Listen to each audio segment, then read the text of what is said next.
Ara anem a veure com crear una tasca en línia. És una tasca que els alumnes realitzaran directament en el model. Per fer-ho hem d'activar el mode edició com sempre. Hem d'afegir una activitat. A dins de les activitats tenim una tasca i aquí es tracta de que puguin desenvolupar aquesta tasca. El normal és que els demanem un text que ens posin directament en aquesta activitat. Per tant, anem a definir una tasca en línia de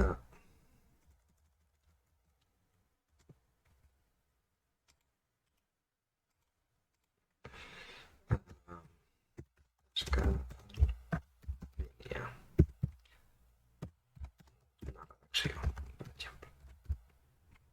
Que la poden fer directament aquí. Doncs, redacta un escrit de 150 paraules sobre les energies.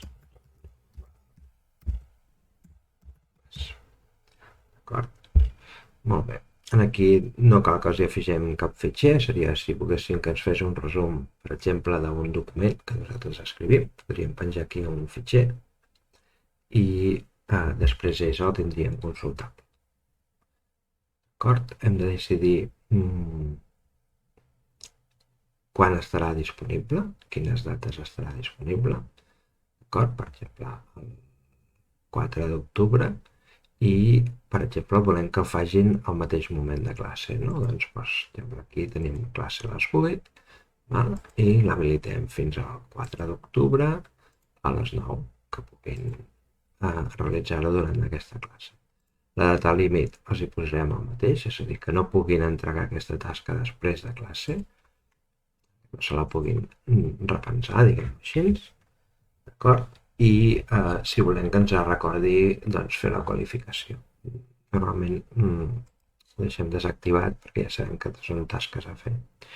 Els hi podem limitar el temps que poden estar escrivint, per exemple, imaginem que diem que tenen com a màxim doncs, 20 minuts per fer aquesta redacció. D'acord? I així quan comencin tindran només 20 minuts per fer-la. Hem dit que era una redacció, per tant, una text en línia, d'acord? No han de transmetre cap tipus de fitxers. Els hi podem habilitar que tinguin un límit, si nosaltres hem dit una redacció a 150, doncs, no sé, posem que hi ha màxim 200 paraules, perquè així no es facin un escrit molt llarg, d'acord? Els paràmetres que hi ha a continuació, veiem-ne uns quants, per exemple, la qualificació, doncs li posarem una puntuació i direm que la puntuació màxima, per exemple, sigui 10 punts. Qualificació senzilla, sense categories, perquè encara no hem vist diguem, el mòdul de qualificacions, d'acord? I si podem doncs, modificar algun tipus de retroalimentació o paràmetres a través, d'acord? Per exemple, requereix que els estudiants facin la tramesa, no cal, i així ho farem. Requereix que els estudiants acceptin un compromís i intents addicionals, doncs no cal, amb un sol intent ja en tenen prou. D'acord?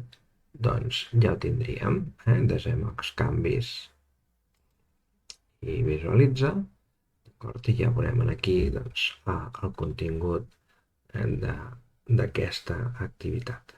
D'acord? I fins aquí una tasca en línia.